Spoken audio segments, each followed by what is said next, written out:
Vem pelo ouvir. Ouvir o quê? A pregação da palavra de Deus. Então, o nosso louvor a gente oferece.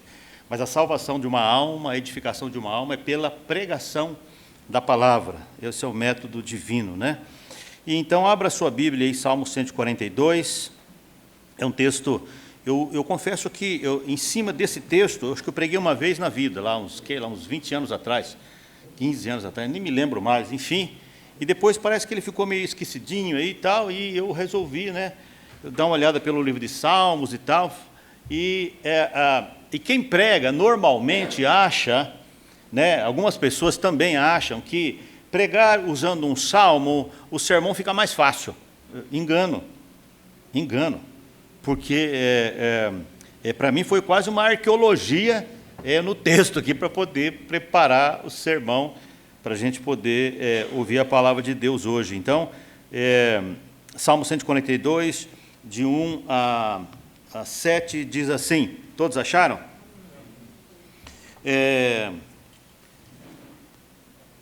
Com a minha voz clamei ao Senhor, com a minha voz ao Senhor supliquei. Derramei a minha queixa perante a sua face, expus-lhe a minha angústia. Quando o meu espírito estava angustiado em mim, então conheceste a minha vereda, no caminho em que eu andava, ocultaram um laço. Verso 4, olhei para a minha direita e vi, mas não havia quem me conhecesse. Refúgio me faltou, ninguém cuidou da minha alma. A ti, ó Senhor, clamei, e eu disse, tu és o meu refúgio e a minha porção na terra dos viventes. Atende ao meu clamor, porque eu estou muito abatido. Livra-me dos meus perseguidores, porque são fortes, mais fortes do que eu. Tira minha alma da prisão. Tem uma versão que fala, tira minha alma do cárcere. Eu não sei como é que está aqui. Tira minha alma da prisão, para que louve o teu nome. Os justos me rodearão, pois me fizeste bem. Vamos orar? Senhor, muito obrigado por estar na tua casa. Quero orar, Senhor, no primeiro momento, pela Giovana, pedir a bênção do Senhor, que o Senhor possa ajudá-la também, que o Senhor possa ajudar, Senhor, o pastor, pai da Cimeia, que o Senhor o visite com saúde e com amor de sempre. Quero agradecer ao Senhor pela cirurgia da Cátia, Senhor. Muito obrigado por tudo que o Senhor tem feito. Quero orar, Senhor, pedindo a bênção do Senhor sobre a palavra, pedir a tua ajuda na condução da tua palavra. E mais do que isso, Senhor, guarda o nosso coração, abre o nosso coração e guarda no nosso coração o que nós vamos ouvir hoje e que seja um princípio para nós, que seja algo eterno para nós. Que saiamos daqui hoje conscientes, Senhor, da nossa vulnerabilidade, da nossa necessidade da presença do Senhor no nosso dia a dia, na nossa alma, no nosso coração, nas nossas emoções, enfim, na nossa razão. Que o Senhor nos ajude e esteja conosco nesse dia, hoje e sempre. Amém. No nome de Jesus. Bom, deixa eu só tirar aqui, irmãos, como diz, esse púlpito é muito pequeno. Eu sempre falo isso, né? Mas está faltando algo aqui para nós dar uma ajeitadinha melhor aqui. Bom, esse texto foi escrito por Davi, o texto está bem claro, né? Se você ler o cabeçalho, você vai perceber isso. Foi escrito mais ou menos aí 800, 1000, 1100, mais ou menos. Ninguém chega muito a um número muito exato aí. Mas o que é que nós temos aqui nesse relato bíblico, né? Nessa narrativa bíblica? Aqui é uma oração. Né? É uma oração, é especificamente uma oração. E a gente olha aqui, Davi colocando a alma do avesso. É mais ou menos assim, você colocar a mão no bolso, né? Quem tem bolso, aqueles bolsos, né? Porque eu uso calça de jovem, não tem aqueles bolsos antigos, né? Você colocava a mão no bolso, você puxava e como é que falou? O forro, né? Você puxava. É mais ou menos isso. Davi está colocando sua alma do avesso diante de Deus. É um exercício muito importante, colocar a alma do avesso. Né? A gente precisa fazer isso de vez em sempre. Então, o Davi está exposto, né? Ele está aqui numa condição bastante vulnerável diante de Deus, mas o que pontua para nós hoje, o que até pedir, irmãos, não faltem, é muito importante, é significativo você ouvir isso, porque talvez você conheça alguém, talvez tenha alguém na sua família, talvez você, daqui a um tempo, pode ser rondado por essa questão que nós vamos tratar aqui hoje, que é a questão da depressão. Davi está deprimido. Davi está com depressão. E esse homem, quando a gente olha para ele quase que encabeça entre os deprimidos na Bíblia. No caso aí é Davi, nós temos Jeremias, tem o livro de Lamentações, nós temos Jonas. Pedro teve altos e baixos também, quando ele nega Cristo, e aí ele volta a pescar, ele está lá triste, voltou a pescar e Jesus tem que ir atrás dele. Então, existem homens na Bíblia que passaram por esses processos, né? Elias. Então, nós temos aí alguns personagens na Bíblia que passaram por esse processo. E aí, irmãos, por que nós temos que falar sobre isso? Eu vou falar de uma forma muito aberta, porque existiu e ainda existe muito preconceito entre os cristãos para tratar sobre esse assunto. Muito preconceito. Há uma tendência, muitas vezes em nós, a cairmos um pouco aí nessa tristeza profunda, aguda, contínua, que nós chamamos de depressão. Por exemplo, por quê? Primeiro, por causa da queda do pecado. Nós somos vulneráveis, porque nós somos atingidos pela queda. Todos nós somos herdeiros de Adão, do Adam, lá do Gênesis. Nós temos a genética dele. Então, todos nós, de alguma forma não, de forma direta e reta, nós somos atingidos pela queda do pecado. Segundo, porque viver dói. A vida dói. É fácil o dia a dia? É fácil o dia a dia? Seja honesto. É fácil as relações? É fácil no trabalho? É fácil, muitas vezes, dentro de casa? É fácil, não é. Viver, não no sentido da vida pulsante, o coração que bombeia sangue, não é disso que eu estou falando, mas viver, a nossa existir dói. E nós temos o quê? Nós temos altos e baixos, nós temos vitórias, fracassos, nós temos aí desafios, nós temos tristezas, nós temos perdas. E aqui eu não estou falando da tristeza quando morre seu cachorrinho, que é legítima, por favor. Quando nós perdemos alguém da família, é legítimo, nós nos entristecemos. Mas eu estou tratando aqui de algo que é contínuo, agudo, e é quase que, estou falando pela terceira vez, quase que irreversível. Se não houver intervenção divina e etc., que nós vamos tratar aqui agora, a coisa fica feia. A coisa fica feia. Então, por que nós vamos falar sobre isso de forma muito aberta? Para o nosso autoconhecimento. Eu me percebo quando eu estou entrando numa rota de tristeza, 1, 2, 3, quando eu estou lá pela 4ª, 5ª, sentimento de tristeza com alguma coisa e tal, eu falo, Senhor, eu tenho que arremeter o avião e subir de novo. Porque senão você entra numa rota e vai, e dali um pouco não volta mais. Mas, pastor, eu sou cristão. Exatamente. Estou acabando de dizer que tem um homem na Bíblia que passou por isso aqui. E outros que têm essa tendência, né, de ter essa tristeza aguda, contínua. Né? E outra coisa, além para o nosso autoconhecimento, você também deve saber um pouco para ajudar pessoas. Eu conheço várias pessoas que passaram por depressão. E continuo conhecendo mais e mais gente com depressão. Falar de depressão, irmãos, era um tabu alguns anos atrás. Algumas pessoas falavam assim, isso é frescura. Eu sou desse tempo que eu ouvi isso, isso é frescura. É do diabo, é demonização. Cristão não fica deprimido, como? Nós estamos lendo aqui um texto de um homem que está nessa condição. Pecado. Não, ele está assim porque pecado, pecou. Fez coisa aí, alguma coisa aí. E ainda existe essa dificuldade dentro da igreja com algumas cabeças de algumas pessoas ainda. O fato que as igrejas, no modo não geral, mas dentro de nossas igrejas, tem muitas pessoas com depressão e elas têm até medo de falar pela reação da coletividade, talvez até da sua liderança. Mas o fato é que tem gente na Bíblia que tem essa questão aí.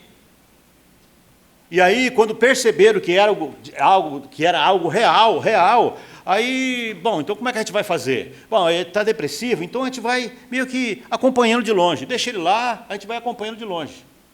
Só que a coisa foi apertando. Eu queria que você soubesse disso. Eu pesquisei, irmãos. É a doença que mais mata no mundo hoje. A segunda é infarto. A terceira é câncer. A doença que mais mata no planeta hoje, pós-pandemia, depressão.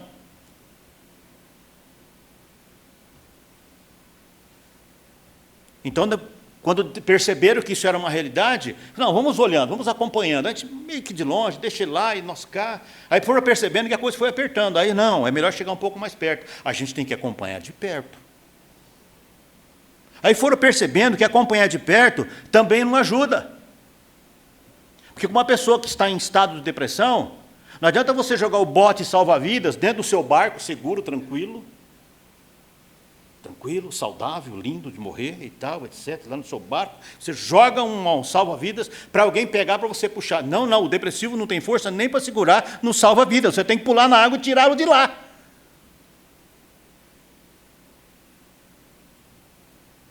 Nós temos que tirar essa gente de lá. Como? Nós temos que pedir a graça de Deus. E Davi se apresenta assim, deprimido, vulnerável. Leia com esse texto com atenção, e depois você lê em seguida o 143, a continuação. Que essa separação de versos foi depois de um tempo que a Bíblia foi escrita para ficar fácil para memorizar. Mas o Salmo 142 e 143, praticamente é o mesmo texto, o mesmo lamento, a mesma dor, e Davi coloca ali toda a sua alma do avesso diante de Deus, porque ele estava triste, deprimido por uma perseguição, estava dentro de uma caverna.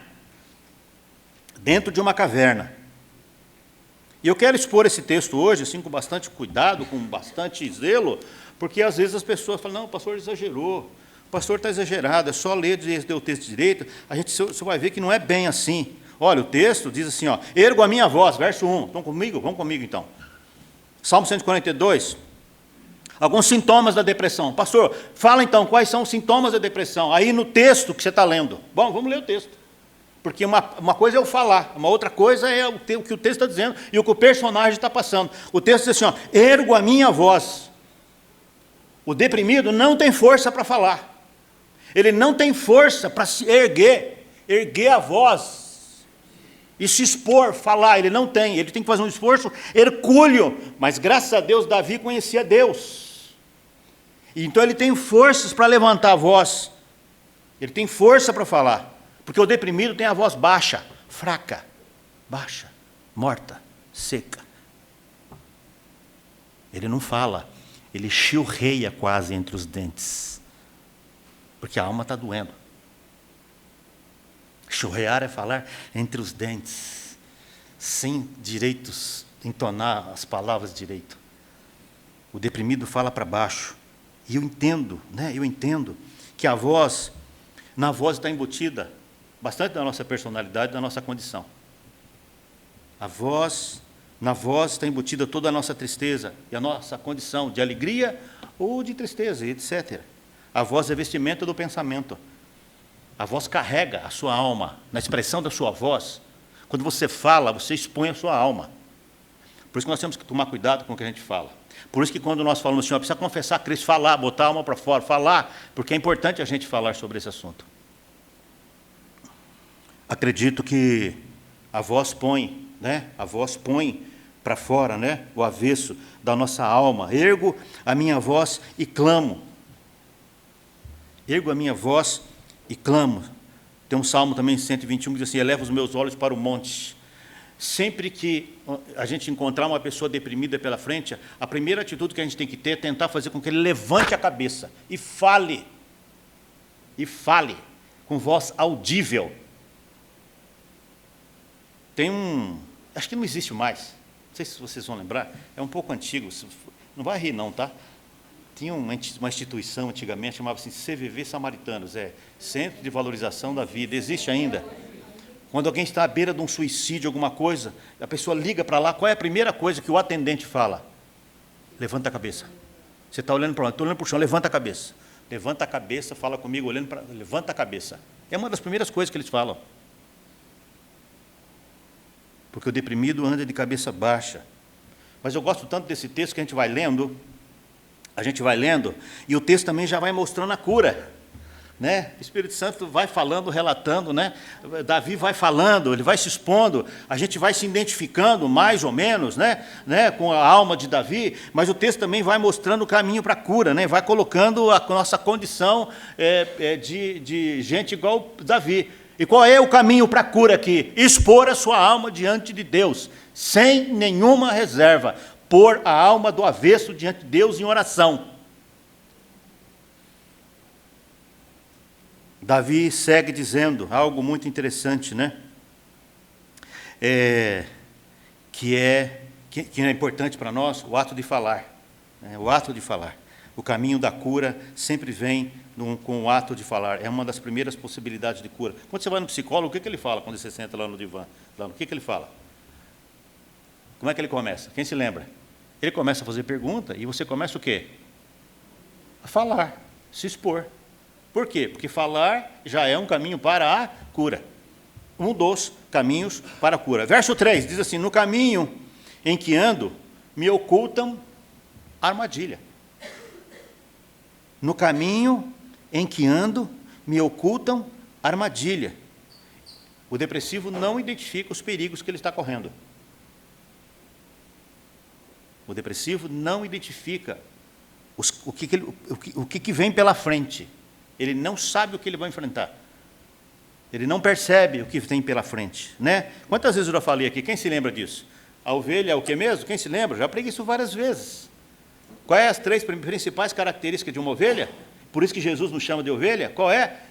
A ovelha é míope, enxerga pouco. Ovelha enxerga pouco, e o depressivo, menos ainda. Menos ainda.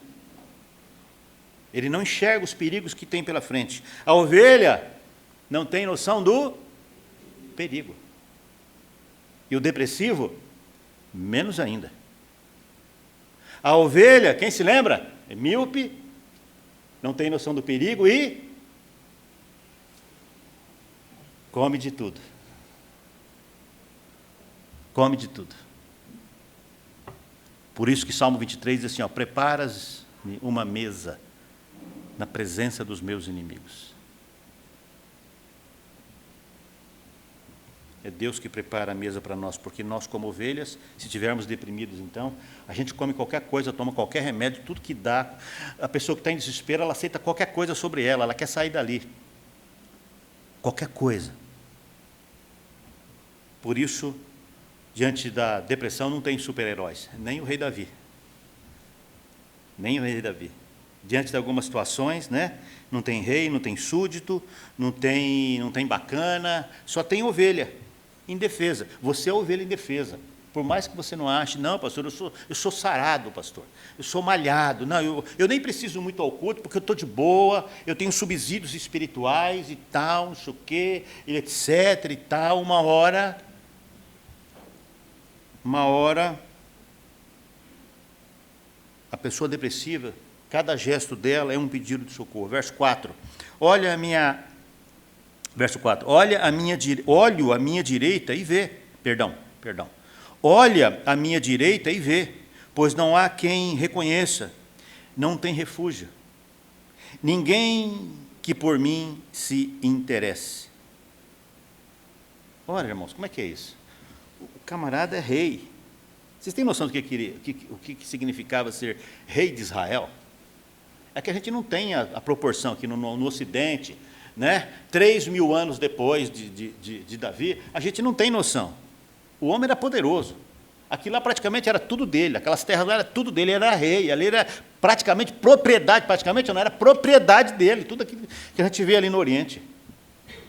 O rei Davi, profeta, Salmo 22 ele profetizou, algumas pessoas discordam que ele foi profeta, mas ele profetizou Salmo 22 sobre a morte de Jesus e a crucificação de Jesus. Então, alguns o consideram profeta e outros não, mas eu estou colocando aqui como profeta também. Ele era rei, profeta, general, soldado, músico, salmista, escritor, tinha todo o dinheiro, todo o poder que ele pudesse, tinha pessoas do lado dele, cercado de pessoas. Esse homem poderia se sentir sozinho? Jamais. Tinha tudo, tinha até quantas mulheres quisesse. Vocês sabem como é que o Antigo Testamento era? Quantas mulheres ele quisesse. E ele fala assim, ninguém se interessa por mim. Ué, cadê o poderoso, forte e tal? Sumiu, virou ovelhinha, olha lá a ovelhinha. Virou ovelhinha indefesa? Nós temos que estar atento para esse negócio chamado depressão. Fique atento, quando você perceber que você está entrando numa rota, você está muito triste com alguma coisa, em seguida outra, em seguida outra, em seguida outra, é bom você estar atento, porque você precisa fazer a meia volta e sair dali. Pastor, mas eu não estou conseguindo. Então pede ajuda. Porque se for, depois de um ponto, não volta mais. Até volta, mas é um esforço hercúleo para sair dali. Aí a pergunta no caso aqui, né? Ninguém se interessa por mim. Assim, ele está dizendo para Deus, Deus, cadê as pessoas? Deus, cadê as pessoas? Ninguém se interessa por mim, pela minha persona, né? Pela minha persona, pela minha pessoa. E é um dos motivos que a pessoa que está com depressão se sente abandonada. Ela tem essa sensação mesmo, me abandonaram, eu estou sozinha. Ela pode estar rodeada de gente, como Davi, ela vai se sentir abandonada. E aquilo é realidade para ela. Não é frescura, não. Se ela não fala isso com a boca, ela fala com os olhos, ela fala com a postura do corpo. Já viu uma pessoa deprimida como anda? Você já prestou atenção? A pessoa deprimida, ela curva. Ela se curva. Em alguns casos, quando está muito grave, ela quase vai para uma posição fetal. Ela começa a ir, dobrar o joelho e curvar. Se o corpo está reagindo, você imagina a situação da alma, do espírito, do emocional, como é que está?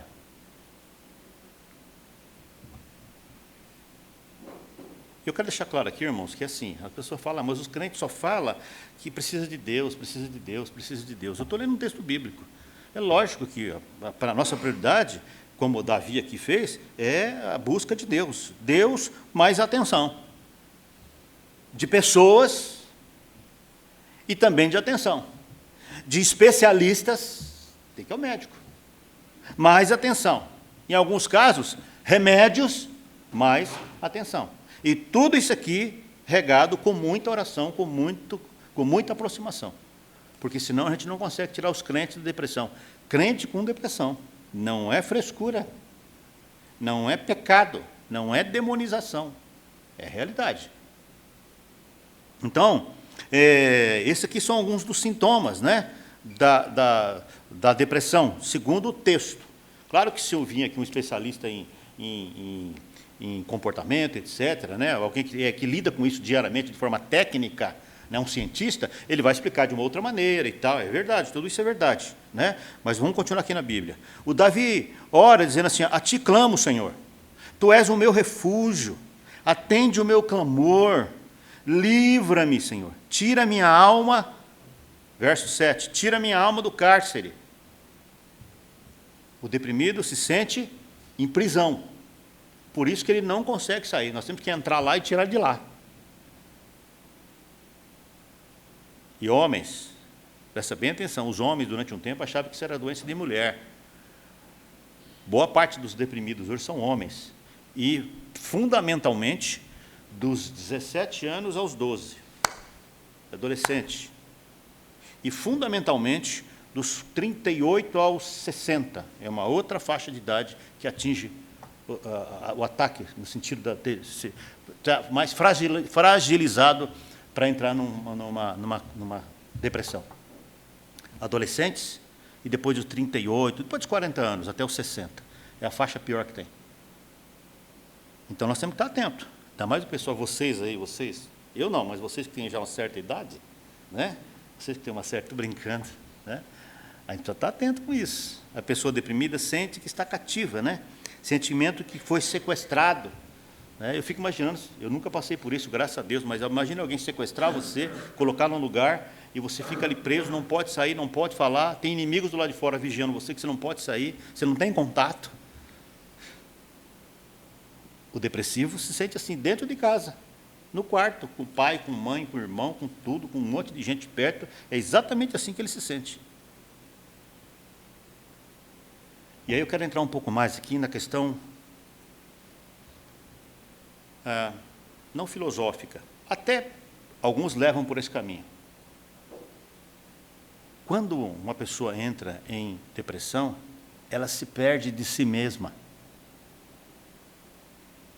O que aconteceu com o filho pródigo? Não é o caso do filho pródigo, mas o que aconteceu com o filho pródigo quando ele resolveu largar a casa do pai da linha? O texto diz assim, e saindo de si,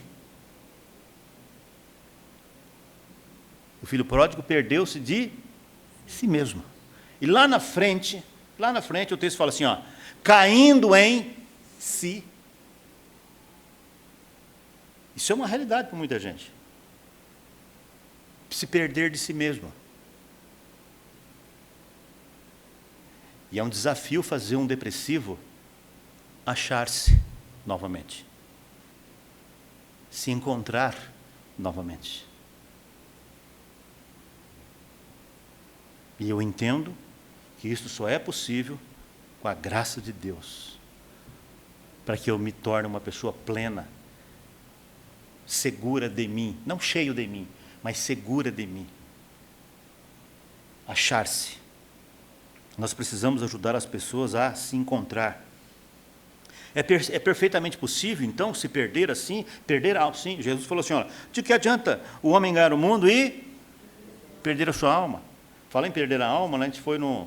É a sensação que a gente tem, né? Nós fomos numa montanha-russa, aí sobe, de repente faz assim, ó, vá! A impressão é que a alma ficou lá em cima e você desceu. Aí depois volta, pega a alma de novo e... Então, assim, não é, eu estou aqui dizendo para a gente compreender que é uma sensação de ter perdido a alma, porque quando você está descendo, você não sabe quem você é, você não sabe o que vai acontecer, não sabe nada. Mas o fato é que é possível perder-se de si mesmo, sim. Perder-se de si mesmo. É possível perder a alma no meio do caminho? Sim, é possível. Não que ela tenha saído de você, mas você não a reconhece mais. Jesus disse assim, eu vim buscar o que se havia perdido. Não é só para a salvação, mas é para tudo. Tem muita gente perdida de si mesmo. Tem gente que não sabe por que nasceu. Está perdido de si mesmo. Não sabe o que está fazendo no planeta. Não sabe. Não sabe. E é claro que nós devemos atentar, né?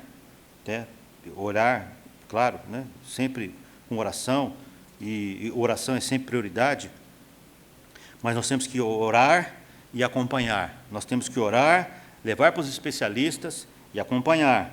Orar, se necessário tomar remédios, e orar. Né? A depressão pode ser também um desequilíbrio bioquímico no organismo. Aí é uma questão mais científica. Não quero avançar muito, porque eu não sou da área, mas é claro, isso aqui todo mundo sabe, né? A pessoa que está com depressão, ela tem que tomar algumas coisas lá, alguns medicamentos e tal, com desequilíbrio ou falta de serotonina, dopamina, noradrenalina, né? O desequilíbrio disso, né? Afeta os neurônios, cai o humor, perde o rendimento e é uma tendência a ficar depressivo. Isto somado, né? Com questões genéticas, predisposição de pai e mãe que tem essa predisposição. Vai somando. Pai e mãe que tem essa predisposição. E questões espirituais, que é o caso de Davi, que nesse momento. Então, junta tudo isso numa pessoa só. É muita coisa para uma alma segurar. É muita coisa para uma pessoa só segurar. Não, e se isso vem tudo de uma vez, ela não consegue. Você sabe disso, meu irmão? Você sabe disso. Quem já leu Daniel lá sabe do que eu estou falando. Daniel estava orando. O que acontecia? Ele estava orando e a oração subia. Nossa, vocês não leram Daniel, gente? Ele tentava orar, o que acontecia? Barreira no teto espiritual. Daniel 12, lá o príncipe da Pérsia, ele está orando, e a oração não sobe. Tem uma opressão espiritual onde Daniel está. Opressão. Nós lidamos com isso. Então, você imagina uma pessoa que está com questões na vida, no dia a dia, no namoro, no casamento, no trabalho e tal, tem as questões, né, que são difíceis de lidar todos os dias. Aí você imagina, se a pessoa está descompensada quimicamente, você imagina a opressão espiritual de uma pessoa dessa. Ela não sai daí, ela não consegue sair dessa rota. Precisa de ajuda. Verso 4b. Estou encerrando já, irmãos. Não vou falar muito hoje não, porque os irmãos... ficaram um tempo aqui sem me ouvir e estão meio sem paciência de me ouvir. Então, mas não vou falar muito, não. O que eu acho bonito nesse texto e que me chama a atenção no verso 4, Davi fala assim, nenhum lugar de refúgio. Tem uma versão que fala assim, não existe nenhum lugar de refúgio para mim. Ele está afirmando, nenhum lugar de refúgio. Só que entre o versículo 4 e o versículo 5, vem a ação de Deus. No verso 5, ele já fala exatamente ao contrário do que ele falou antes. Tu és o meu refúgio. Tu és o meu refúgio. Aqui ele fala, não tem refúgio. No verso seguinte, na fala seguinte, na próxima abrida de boca, ele já percebe a ação de Deus. Tu és, ele percebe a presença de Deus ali. Tu és o meu refúgio. Tu és o meu refúgio. O rei Davi começa a ser restaurado entre um versículo e outro. Eu gosto de perceber isso, porque Deus, você vê Deus se mexendo no texto, né? Agindo no texto, no coração do personagem, né? Por isso, meu irmão e minha irmã, quando você vê alguém se fechando num quarto, de forma excessiva, não, para estudar, por exemplo, eu vou para a minha sala lá, eu me fecho lá, a Cátia sabe disso, eu vou lá, me fecho lá, fico horas, lendo, estudando, preparo um sermão e tal, eu fico ali horas. Aí o cérebro para de funcionar, porque eu sou humano, né? O cérebro para, dá uma pane, aí eu paro, eu vou lá, como um queijinho, tomo uma Coca-Cola e não pode fazer propaganda da Coca-Cola, desculpa, mas vou lá, tomo alguma coisa e volto e retomo o texto. Então eu fico horas e horas e horas e horas no meu canto lá para poder preparar o sermão. Não estou falando disso, mas uma pessoa que se tranca no quarto de forma sistemática, né, com o rosto meio apático, voz apática, corpinho meio curvado, abatido emocionalmente, você vai prestando atenção nisso, vai olhando nisso, porque você pode estar diante, espiritualmente, caidinho, você pode estar diante de uma pessoa que está entrando numa rota com medos excessivos, aí já é uma outra questão de síndrome de pânico, né? Tem receio de tudo, né? Se sentindo insegura para tudo, e uma série de outras situações, né? Naquilo que ela tinha alegria não tem mais, não quer comer, não quer tomar banho. Nós estamos aí com um problemão. Então, qualquer indicação que você perceber disso aqui, né? Não quer comer, não quer tomar banho, sentimentos de abandono, ninguém liga para mim, e por aí vai, sensação de morte iminente, e por aí vai. A gente começa a perceber aí os sintomas de forma muito clara, né? Olhando para esses sintomas, a gente percebe que nós estamos diante de uma pessoa que está numa rota de depressão, se é que já não se instalou. Se é, porque tem gente que disfarça muito bem. Quando descobre, já está avançadíssimo. Avançadíssimo. Né? Deus teve que tirar Elias da caverna. Quem se lembra? Nós já preguei, acho que umas várias vezes sobre Davi, sobre Elias. Elias foge, né? Se esconde numa caverna e Deus tem que chegar lá e falar: Elias, o que você está fazendo aí, Elias? Deus tem que ir lá e tirar Elias da caverna. Davi também está na caverna. Davi também está na caverna. Deus tem que tirar Davi da caverna. Jesus teve que tirar Pedro, entristecido, quando ele volta a pescar, extremamente triste pelo que ele tinha feito, profundamente triste. Paulo, quando está na prisão, pede, dizendo: envia-me Tito, manda o Tito, preciso do Tito aqui, preciso de gente aqui. Nós precisamos de gente. Não fique achando que você é super-homem, que você não precisa das pessoas.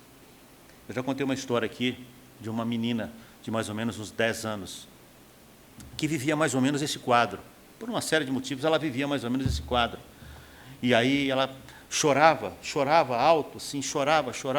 E o pai, crente, a mãe, crente, chegava lá, entrava no quarto: filhinha, vem cá, vamos orar, Deus está com você. Jesus está com você, fica tranquilo, Jesus está aqui no quarto com você.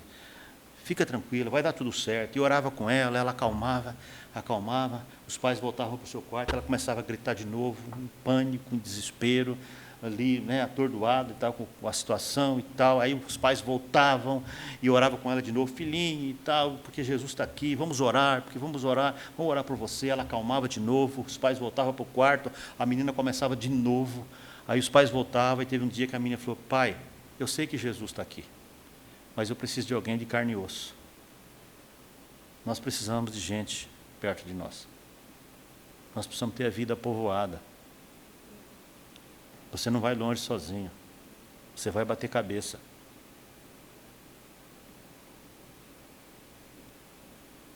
Quando se trata de depressão, é gente cuidando de gente. Pastor, mas eu tenho Jesus na minha vida. Então, é verdade, mas Jesus gosta tanto de gente que ele veio num corpo de gente. Deus virou gente, porque ele gosta de gente igual a gente. Para Jesus não tem gentalha, só tem gente. E se ele veio como gente, significa que ele gosta de gente. E se ele gosta de gente, eu também tenho que gostar de gente, porque é o que ele gosta, de gente. E o deprimido, o depressivo, precisa de gente, com carne e osso, mesmo sabendo que Jesus se faz presente. Mas Deus consola Paulo, dizendo, né? Manda-me a Tito, sendo em 2 Coríntios 7,6. Mas Deus, ele fala de Deus, mas Deus que consola os abatidos, nos consolou com a vinda de Tito. Com a vinda de Tito.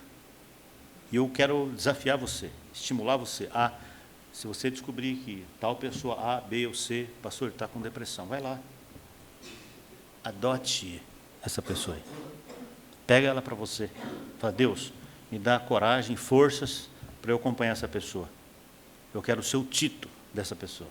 Eu quero ajudar essa pessoa no que for possível, naquilo que me é possível, evidentemente. Adote alguém. Se você souber de alguém, fala, não, liga para o pastor. Pastor, tem um problema aqui, você precisa vir aqui, pastor. Está vendo? O pastor não faz visita. Por isso que está assim. Então, mas chegou na tua mão primeiro. Então é seu, pega, que o filho é teu. É gente cuidando de gente. É gente cuidando de gente.